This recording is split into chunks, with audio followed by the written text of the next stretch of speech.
Assalamualaikum warahmatullahi wabarakatuh. Waalaikumsalam warahmatullahi wabarakatuh. Alhamdulillahirabbil alamin. Bersyukur sekali kita kepada Allah Subhanahu wa taala yang telah mengaruniakan kepada kita kemauan, yang telah memberikan kekuatan kepada kita untuk bisa duduk di sini bersama-sama belajar mengenai agama Allah Subhanahu wa taala. Dan pada kesempatan kali ini kita melanjutkan perbincangan tentang ridha pada bagian derajat-derajat mengenai ridha. Tafadhal. Bismillah, alhamdulillah, salatu wassalamu ala rasulillah wa ala alihi wa ashabihi wa mawalah. Kita lanjutkan membaca kitab A'malul Qulub karya Syekh Muhammad Shalih Al-Munajjid hafizahullah ta'ala. Kita masuk di bab darajatur ridha wa ahkamuha, derajat ridha dan hukum-hukumnya. Qala musannif hafizahullah ta'ala, tatafawatu darajatir ridha al-qalbi fima bainaha bihasabi quwwati imanil abdi wa bihasabil amril ladzi dakhalahu ridha minal abdi. Jadi derajat ridhonya hati itu bermacam-macam, bertingkat-tingkat, tergantung dari kuatnya iman seorang hamba dan tergantung dari perkara yang sedang dihadapi oleh hamba tersebut, di mana keridhoannya itu dituntut di sana. Wa hadhihi darajatu tanqasimu min jihati hukmiha ila salasati aqsamin. Nah, derajat keridhaan ini dilihat dari sisi hukumnya, maka itu terbagi menjadi 3. Al-qismu al-awwal, yang pertama adalah ridho al-wajib, yaitu ridho yang wajib. Kemudian pembagian yang kedua adalah ar-ridho al-mustahab, ridho yang sunnah mustahab. Kemudian pembagian yang ketiga adalah ridho al-muharram, ridho yang diharamkan. Amar ridho al-wajibu, adapun ridho yang wajib, bahwa aslu ridho, ini adalah pangkalnya, adalah pokok dari ridho ini. Wahwa fi arba'ati umurin, ini ada 4 pembahasannya. Yang pertama, ridho billahi robban, ridho Allah sebagai Rob, yang pertama. Dan yang kedua, ridho bil islami dinan, ridho Islam sebagai agama. Dan yang ketiga, ridho bi Muhammadin sallallahu alaihi wasallam nabiyan wa rasulan, ridho bahwa Nabi Muhammad itu adalah Nabi dan Rasul. Fa'an al-Abbas ibnu Abdul Muthalib radhiyallahu anhu annahu sami'a Rasulullah sallallahu alaihi wasallam yaqulu daqa ta'mal iman man radiya billahi rabban wa bil islami dinan wa bi Muhammadin rasulan. Kata Abbas bin Abdul Muthalib, beliau mendengar bahwasannya Rasulullah sallallahu alaihi wasallam beliau bersabda, daqa ta'mal iman, yaitu orang itu akan bisa merasakan nikmatnya iman itu ketika dia ridho kepada Allah sebagai Robnya, ridho bahwa Allah menjadi Robnya. Kalau kita ingin merasakan nikmatnya iman, maka kata beliau ini ada 3 ini, itu ridho bahwa Allah itu adalah Rob, kemudian ridho Islam sebagai agama, dan ridho Muhammad sebagai Rasul. Jika 3 hal ini ada pada diri seorang, maka dia akan merasakan nikmatnya iman. Yang ketiga, kemudian yang keempat, ar-ridho bima waqa'a minal masaib wa adamul jazai fiha. Ridho terhadap apa yang dia rasakan berupa musibah dan tanpa mengeluh, tidak berkeluh kesah terhadap apa yang dia terima. Maksudnya ridho terhadap takdir Allah Subhanahu wa taala. Ini adalah ridho yang wajib, ada 4 bahasannya ini. Kemudian wa amar ridho al-mustahab fahuwa al-manazilul ulya minar ridho bil umuril arba'ati sabiqah. Kemudian ridho yang mustahab ini adalah kedudukan yang mulia, yang lebih mulia dibandingkan dengan 4 perkara yang sudah kita bahas tadi itu di atas. Biasanya kalau wajib itu kan kedudukannya lebih tinggi dari sunnah ya. Tapi di sini ini beda pembahasannya, sudut pandangnya. Dan kenapa demikian? Karena a'la minar ridho al-wajib, dia tuh lebih tinggi dari ridho yang wajib. Li'annahu ridho az-zaid. Karena yang ridho mustahab ini adalah ridho yang sifatnya tambahan. Anil qadril wajib, yaitu dari lebih dari sekedar yang wajib. Kalau yang wajib itu kan standar, harus pada setiap hamba itu ridho 4 itu harus ada. Nah, ini adalah ridho yang tambahan, lebih dari itu. Wahya darajatul muqarrabin. Ini adalah ridho yang berada pada derajat orang-orang yang taqarrub pada Allah Subhanahu wa taala. Muqarrabun. atau orang-orang yang dekat pada Allah Subhanahu wa taala. Itu adalah ridho al-mustahab. Kemudian wa amar ridho al-muharram fahiya ar-ridho bil ma'asi wa dunub. Adapun ridho yang haram itu adalah ridho terhadap perbuatan-perbuatan maksiat dan dosa.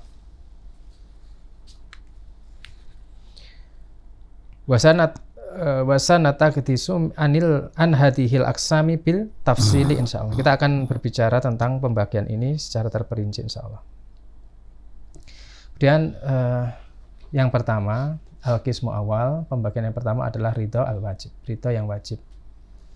Ar-ridho al-wajib, ridho yang wajib, huwa an yakuna ma'ahu aslu ridho billahi rabban, yakni ridho yang isinya adalah pokok, yaitu ridho kepada Allah Subhanahu wa taala sebagai Rabb, wabil islami dinan, dan Islam sebagai agama, wabil Muhammadin sallallahu alaihi wasallam nabiyan, dan ridho bahwa Muhammad sallallahu alaihi wasallam sebagai nabi, wabil qada wal qadar, ridho terhadap qada dan qadar Allah Subhanahu wa taala. Wala tajibu maratibu ridho al-aliyah fiha. Ini maksudnya adalah jadi tidak ada sisi-sisi yang dia lebih tinggi atau lebih rendah. Kata beliau di sini disamakan. Kenapa? Al-umuru arba'ah fi tartibi wahid, karena ini adalah perkara yang tertibnya itu satu. Jadi satu. Artinya la yajuzu li ahadin an yardo fi amri wahidin duna ghairiha. Jadi tidak boleh seorang itu ridho, misalnya saya ridho Allah sebagai Rabb, tapi tidak ridho Islam sebagai agama, atau tidak ridho Nabi Muhammad sebagai Nabi dan Rasul misalnya. Jadi semuanya harus dicakup empat-empatnya. La yatimu imanul abdi illa birridho bil umuri arba'ah. Jadi iman seorang hamba itu tidak akan sempurna kecuali ridho dengan 4 perkara ini semuanya. Jadi tidak boleh satu paket. Bukan sesuatu yang terpisah-pisah. Jadi harus ini 4 ini tidak bisa ditawar. Fahada huwa ridho allati la yatimu al-imanu abdin illa bihi. Jadi ini adalah ridho yang mana tidak sempurna iman seorang hamba kecuali dengan keempat hal ini. Wa man lam yardho bi asli hadhil anwa'il arba'ah au bi ahadiha faqad yakhruju min da'irati hadidin wa yusbihu kafiran billahi al-azim. Jadi kata beliau, siapa yang dia tidak ridho dengan pokok ini, yang 4 ini, atau salah satu dari 4 ini dia tidak ridho, maka faqad yakhruju min da'iratil hadidin, maka dia telah keluar dari agama ini dan dia menjadi kafir kepada Allah yang Maha Agung. Waridho bihadihi anwa'i sahlun inda dakwah. Nah, ridho dengan keempat hal ini itu mudah kalau hanya klaim. Kalau hanya sekedar klaim, raditu billahi robba, wabil islami dina, wabil muhammadin, dan seterusnya, itu hanya ucapan bibir, itu ringan, mudah kata beliau. Walakin inda tahqiqi tahtaju ila mujahadah. Adapun kalau ingin sampai level mewujudkan, mendohirkan, maka itu butuh mujahadah, butuh kesungguhan, perjuangan yang sungguh-sungguh. Wasabri wa tautini lil nafsi alaiha, butuh kesabaran, juga butuh kemampuan untuk menahan jiwanya untuk bisa istiqomah di atas klaim yang dia sebutkan tadi itu, yaitu ridho kepada 4 hal ini dalam rangka menjalankan itu. Jadi harus sabar dan benar-benar istiqomah untuk mewujudkannya. Itu ridho yang wajib. Secara mujmal penjabarannya seperti itu. Jadi tidak boleh dipilih salah satu atau salah 2 atau ditinggalkan satu saja, tidak boleh, tapi 4-empatnya harus ada pada diri seorang hamba. Kalau seperti itu keadaannya, baru dia sempurna imannya. Nah, kemudian beliau merinci pembahasan satu persatu. Yang pertama adalah ar-ridho billah, ridho kepada Allah Subhanahu wa taala. Inna min a'dhami madhahirar ridho billahi ifraduhu subhanahu bi anwa'il ubudiyati wal uluhiyah wa tauhidihi fi asma'ihi wa sifatihi. Dan di antara yang paling besar, yang paling pokok dari lahiriah ridho kepada Allah ini adalah mengesahkan Allah Subhanahu wa taala di berbagai peribadatan. Dalam berbagai ibadah apa saja, maka Allah diesahkan di sana. dan juga dalam uluhiyah, yaitu sesembahan. Jadi tidak beribadah kepada selain Allah dan tidak menyembah selain Allah. Wa tauhidihi fi asma'i wa sifatihi, dan menauhidkan Allah dalam asma dan sifatnya. Fatardha bihi robban wahidan la syarika ma'ahu. Maka engkau ridho bahwa Allah adalah Rob yang satu, yang tunggal, yang esa, tidak ada sekutu bersama Allah Subhanahu wa taala. Wa tardha bi ibadatihi, engkau ridho untuk mengibadahi Allah Subhanahu wa taala saja. Wa hubbihi, dan mencintai Allah. Wa tadallul ilaihi, dan menghinakan diri kepada Allah Subhanahu wa taala. Wal khudu'i ilahu, kemudian juga tunduk pasrah kepada Allah Subhanahu wa taala. Waruhbati ilaihi, mencintai Allah Subhanahu wa taala. Waruhbati wal khaufi minhu, dan takut pada Allah Subhanahu wa taala. Warojaihi, berharap pada Allah Subhanahu wa taala. Wala tusriku ma'ahu ahadan fi syai'in min dzalika kulli, dan engkau tidak menyekutukan dengan sesuatu apapun dari hal-hal yang disebutkan tadi. Jadi wujud ridho kepada Allah sebagai Rabb itu adalah kita beribadahnya pada Allah, kemudian mencintai Allah, menghinakan diri pada Allah, kemudian tunduk patuh, pasrah hanya pada Allah, cinta, kemudian khauf, roja, itu semuanya hanya kepada Allah, tidak kepada yang lain. Begitu tadi unsur-unsur itu disebutkan, dinisbatkan pada selain Allah, maka itu masuk kategori syirik, kata beliau. Dari kalimat yang kita baca ini diisyaratkan ke sana. Itulah tusriku ma'ahu ahadan fi syai'in min dzalika kulhi. Dzalika itu adalah tadi yang disebut tadi.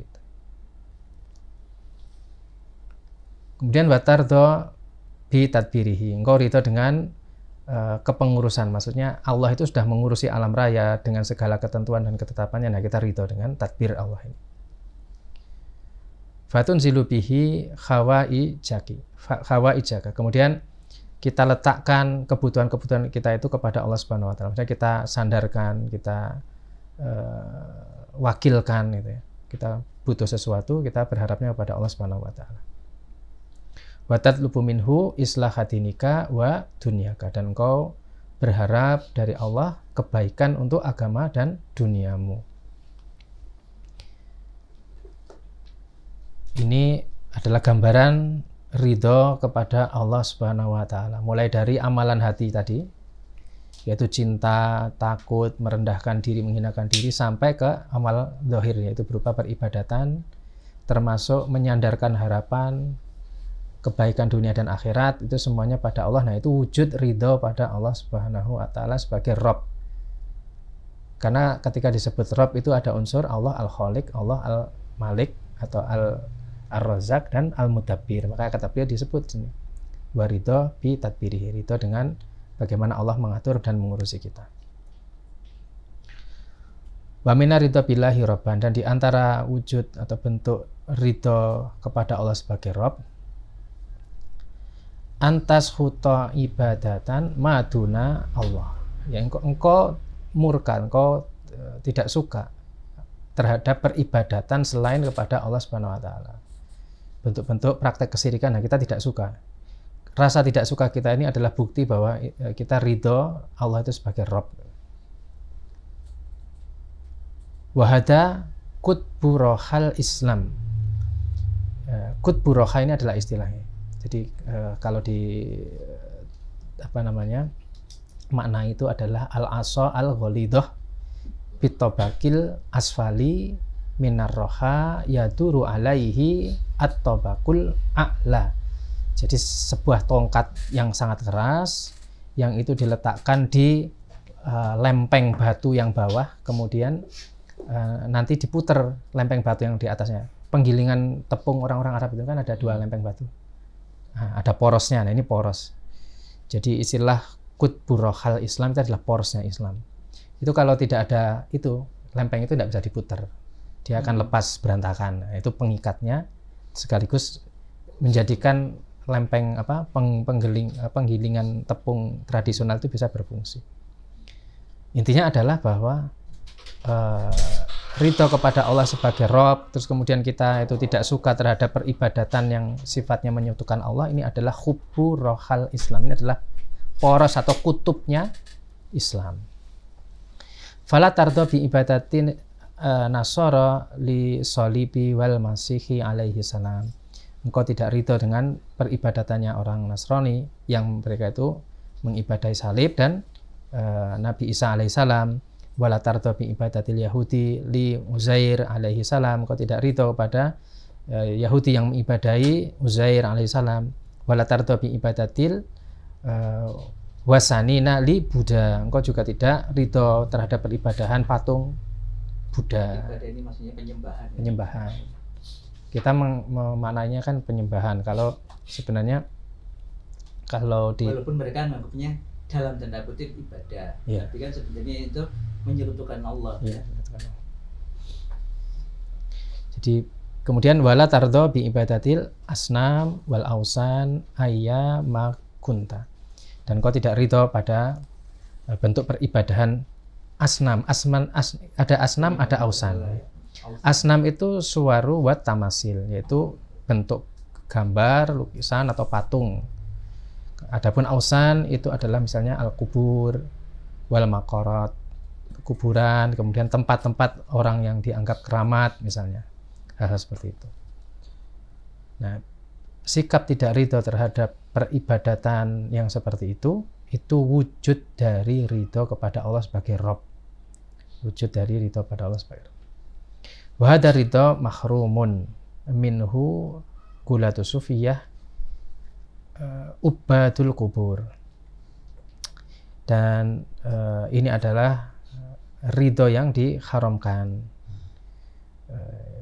terutama kepada para sufi yang ekstrim, yaitu mereka mengibadahi kuburan. Mereka mengibadahi kuburan. Li'annahum fil haqiqati ma radu billahi rabban. Nah, orang-orang yang berharap kepada kuburan itu secara hakiki mereka tidak ridho bahwa Allah itu sebagai Rabb. Wa yanziluna khawaijahum bil auliyai wal aqtab. Dan mereka itu meletakkan kebutuhan, maksudnya menyandarkan kebutuhan mereka itu pada aulia, pada wali-wali, dan aqtab, yaitu wali-wali kutub, atau yang ditokohkan sebagai porosnya para wali yang mereka yakini bisa begini dan begitu. Wa yas'alunahum, mereka meminta kepada wali-wali ini, pada wali-wali ini.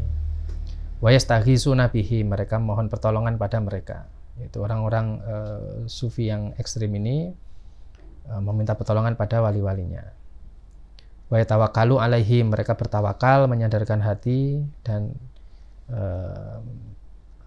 pengharapannya kepada mereka, pada wali-walinya.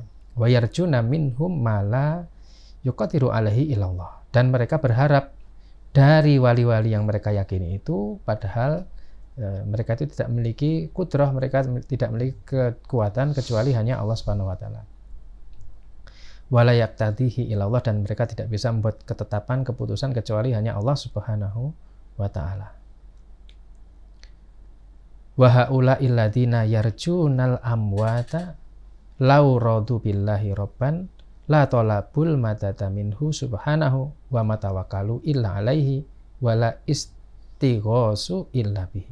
Nah, mereka ini yang berharap kepada orang-orang yang mati itu, kalau saja mereka itu ridho kepada Allah, maka mereka mintanya kepada Allah, minta pertolongan, minta tambahan karunia itu kepada Allah, dan tidaklah bertawakul kecuali hanya kepada Allah, juga tidak meminta pertolongan kecuali hanya kepada Allah. Maksudnya dikontraskan dengan paragraf di atasnya.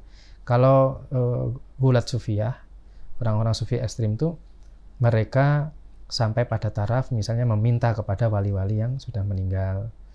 Jadi memposisikan wali kutub yang sudah meninggal itu seakan-akan memiliki kemampuan sebagaimana Allah memiliki kemampuan. Andai kata, kalau kata beliau, kalau saja mereka itu ridho kepada Allah, maka mereka tidak akan minta pada wali, langsung minta kepada Allah Subhanahu wa ta'ala. Wa minal ajabi, dan di antara hal yang mengherankan, dakwah haula'i ashabul kubur annahum huwa arbabul qulub. Dan yang mengherankan adalah justru mereka, para sahibul kubur ini yang mendewakan atau mengibadahi kuburan, mereka itu mendakwa bahwa mereka adalah orang yang paham tentang masalah hati, orang yang sangat memelihara masalah hati. Wa annahum humul mutakhasisuna fi tibbil qulub wa ilajihim, dan mereka mendaku mereka itu adalah orang yang khusus dalam urusan perbaikan hati dan memperbaiki hati, pengobatan ya, istilahnya memperbaiki hati. Maka kata beliau, fa kaifa yu'alijul qalbu min qatlihi bisyirki wa adamit tauhid. Bagaimana mungkin mereka itu bisa menyembuhkan, mengobati hati dari kebinasaannya dengan perbuatan syirik dan tidak adanya tauhid.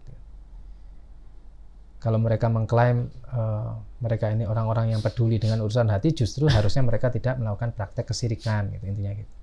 Karena hati tidak mungkin sembuh dengan praktek kesirikan.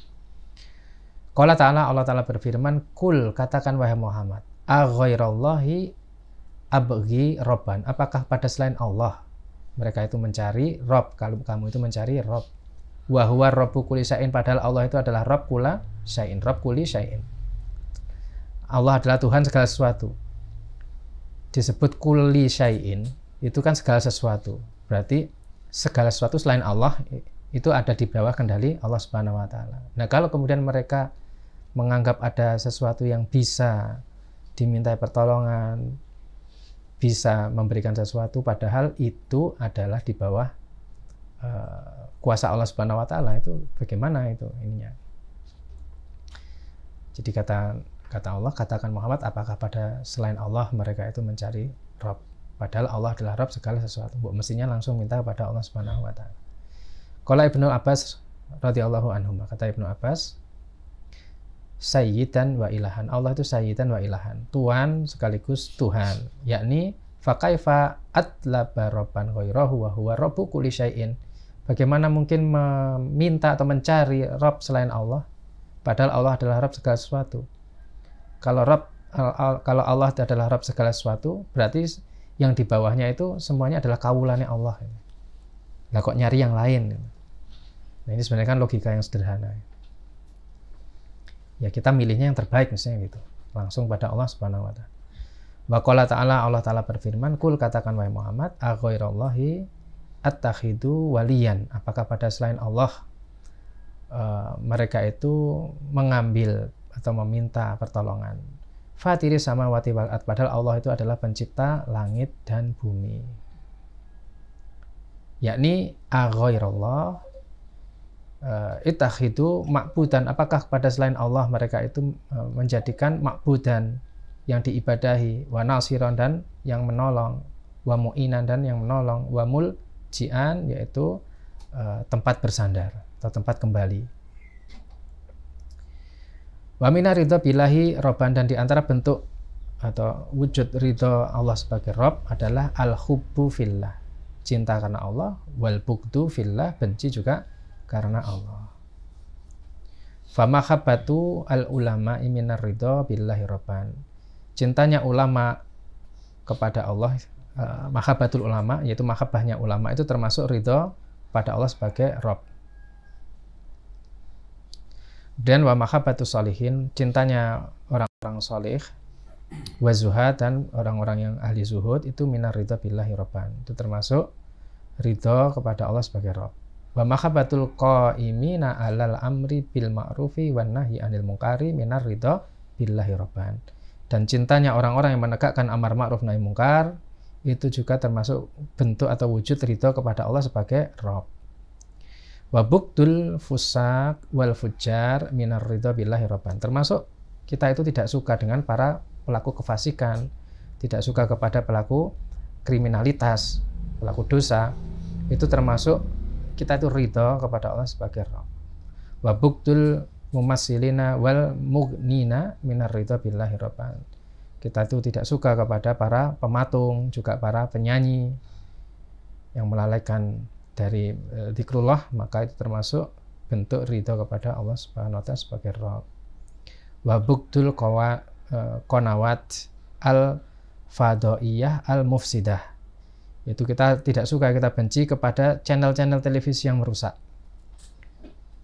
Wal mulhidah, dan channel-channel televisi yang sifatnya menyebarkan ateisme, itu termasuk minar ridho billahi robban. Qanawat Al-Fadha'il. Iya, channel TV atau saluran informasi. Kalau sekarang apa?